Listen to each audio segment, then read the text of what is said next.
Ọhaneze Igbo mụrụ nze mụọ ọzọ Igwe Credo ọmụ bịara. Abịa m ka ntinye ọnụ n'okwu gbasara ndị ọdịnala. Knowledge abụrụkwanụ na mmadụ jere school ma ọ na mmadụ ejere school ma ọ na mmadụ gbara ajị afọ ọnụ ma ọ na mmadụ adịgo old ma ọ na mmadụ one old man. Knowledge is all about knowing what is right and what is real. Ọ na-aba ekwuwekwala n'iwe ọwụna gbasara ọdịnala. Many people lack education. Many people lack understanding. Many people are amala the law. Many people are amara agụwa amara ede. Ewelu social media na-eme iwe ọ na-aka njọ. Many people are understand the governmental system anyị nwere na Nigeria. Anambra State as a case study. Abata na social media na rant. Ọ bụrụ ma government amend their law, amend their fundamental human right. Okay, for that right to freedom of speech, there may be a lot in our contemporary Nigeria. That right to freedom of speech, there may be in this our contemporary Nigeria. Kesi emiye bụ onwe ihe gọọmenti na-eme like issues a na-afụgasị ndị ọdịnala pụtara ekwuo na ndị gọọmenti ji ụfọdụ ndị ọdịnala in their custody for months. Ị nara apụta ekwuye anyị niile ma na gọọmenti ji ndị dịgasị iche iche. Mana gị nwa na onwe ịkpọrọ onwe onye ọdịnala, gị nwa na onwe pụta na social media na-ekwu okwu na-akparị gọọmenti, na-ekwugasị okwu dị anya against the government. Ị na-ekwuye na ị na-achọ the betterment of the situation ka ọ ka ịmụchi ikwu ọkụ. Because one thing to notice is that many people na abata online abịa akparị gọọmenti. Ha nara eme because na vacho ka udo dị. They are doing it, they are intentionally doing it. Ka government na afụ more reason to hold in captive ndị eji eji. To hold in detention ndị eji eji. To hold in arrest ndị eji eji.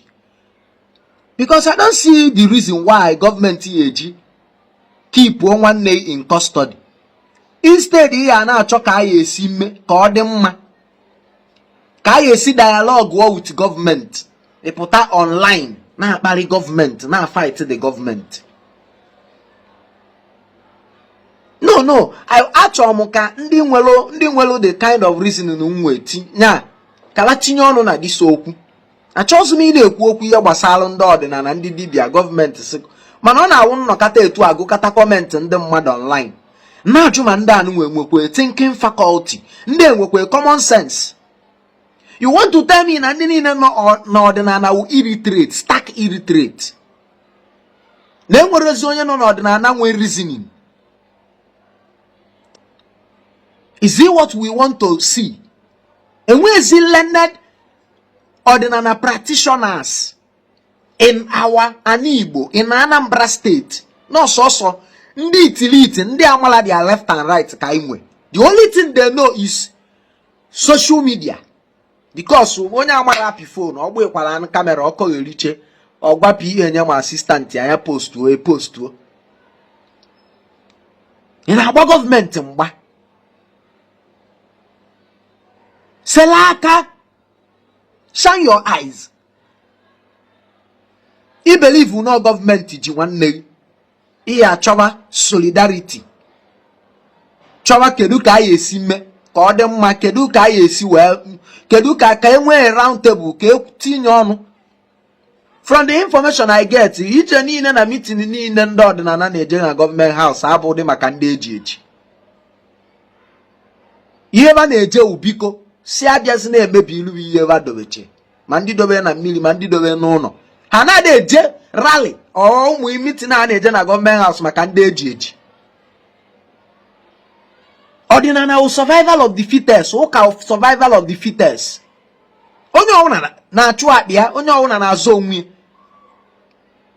ifu mmadụ ọbịa na-akọ na gọvanọ wụ nke a na gọvanọ wụ nke a na gọvanọ emegbu onwe ya na gọvanọ eme nke a gọvanọ iche na ọ na-agbachite elu ndị eji eji ị mara na ibe ahụ ọ na-akọ wụ ka a wee jidesie ndị eji ike la na-atasikwana ka ọ bụrụ so few of them dị free wụ ihe na-alụsị ya bụ ọrụ mana unu achọrọ iji anya unu wee fụ ihe na-eme ụwọdụ afụta sị na ba nwere ose na abụ na ba na-afụ ụzọ na ba na-agba afa na ba na-eme nke nwa mana obere iri kwesịrị ịfụ yara afụ nwe apụta online na-adọkasị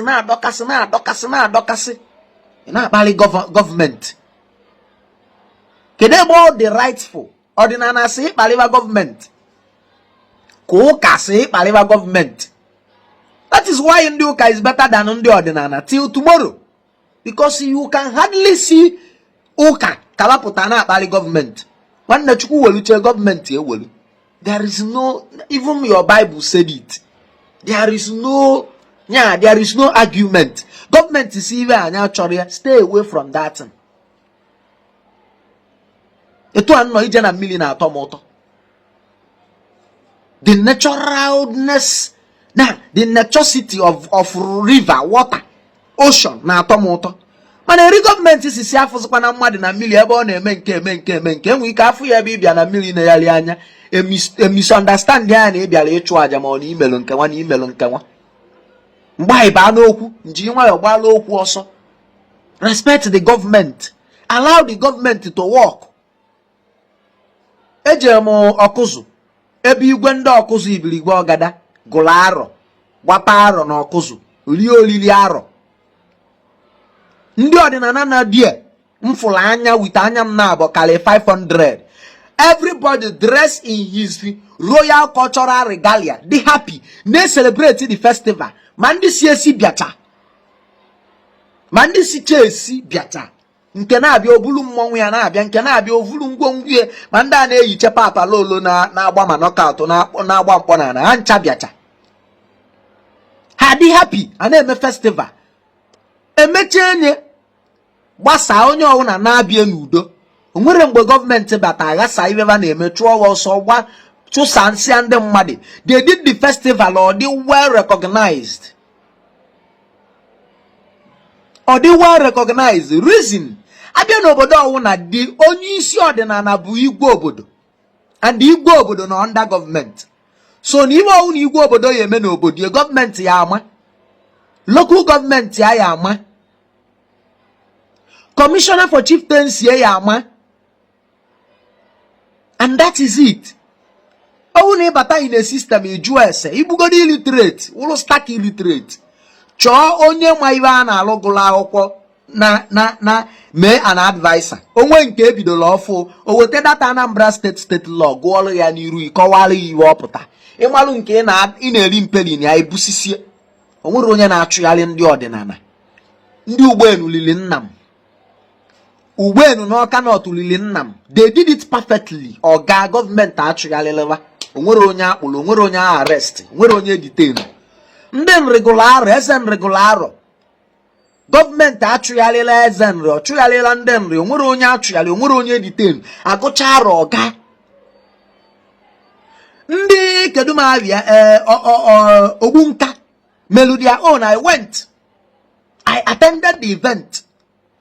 Ha ebupụtasie ibe niile eji wee mara obodo ba cultural event na ma mmọnwụ ba niile everybody bịa na-egosicha onwe ebe mechie ibe niile ba mee. Government didn't disturb them.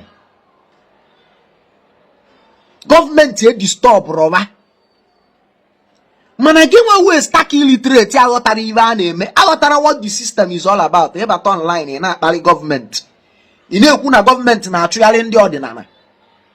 Ọ pụtasị na ndị a na-agụcha arụ na-agba ọfala na-emeche ma ibe niile a na-eme since eji wee bata arụ a, since eji make that law, gọọmenti anaghị disturb na ba ụra ndị ọdịnala. Ọkwa gị nwa mazụ ụdị ọdịnala ị na-eme. government na-eme investigation when they not under arrest or in detention or n'aka government. Onwe believe government gwala anyị ma ba emejọ ka ba emetele emete. Ibe ama una gwala anyị na they are still under investigation. Mana ginwa chọrọ ka afụtacha agha amapụtago online. Emapụta online. Jilaka decide ya determine you na yes no government na-eme nke.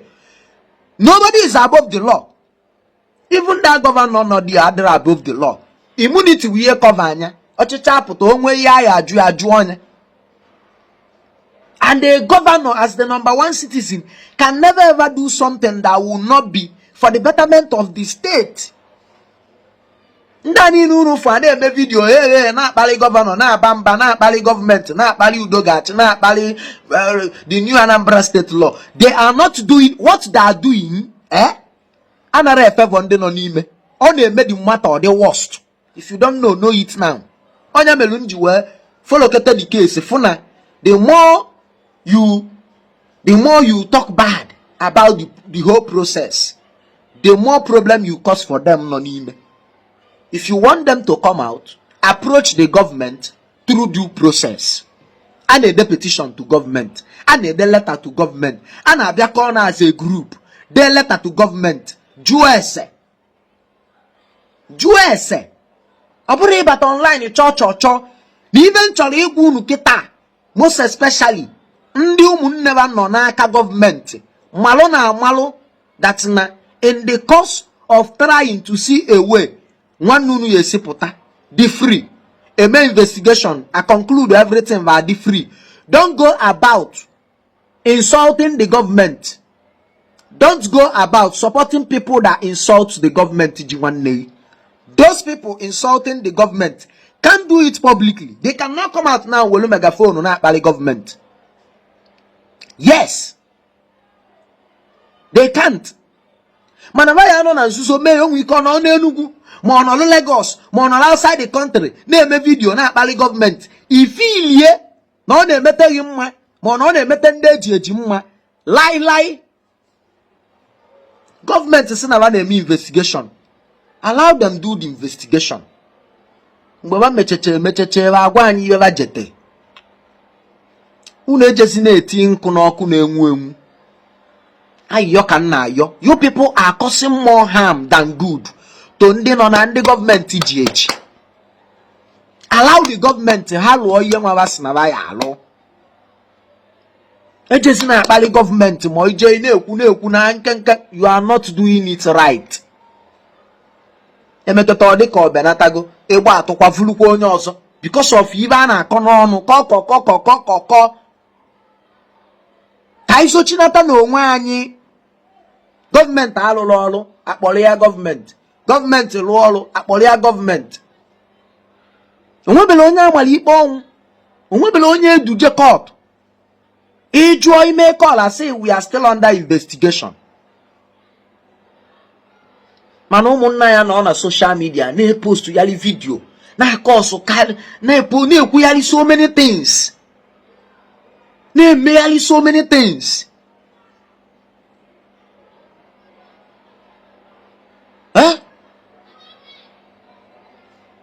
Amakwa m okwu ka m ekwu ha yes ihe medewe ijekwa na comment section ịkparịa Igwe Credo.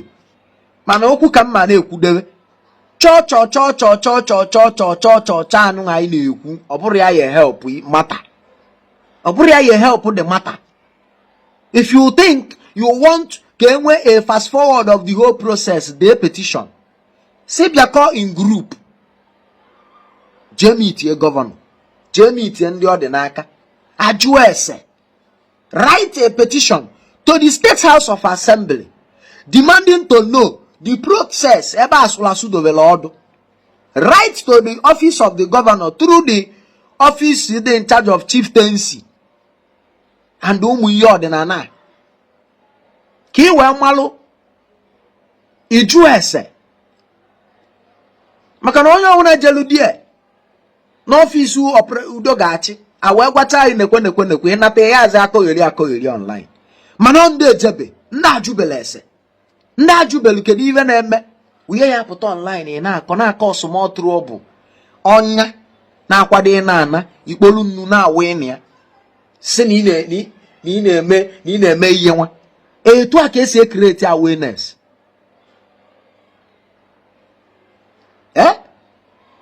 Dị united unu abịakọ ọnụ ụlọ one body nwee one tune. Ndị nwere eje na gọvanọ ọfịs eje agagharị emelali eme nke nwa ha na eje there for ndị eji ha na-eje for their own personal issue. Ka iwe malụ gị nwa nọ outside here nọ online na-akpali gọọmenti mara ma onye eji anọ n'ime ebe a na-ayọ na ọya emezikwu ya ọzọ. Biko gọọmenti gbaghara ya na ọya emezikwu ya ọzọ. Gị nwa nọ n'ilo were abịa na-akpali gọọmenti. Check this thing. Check am, reason it. All ndị nwe common sense, ndị nwe reasoning ya full reason to reason with me.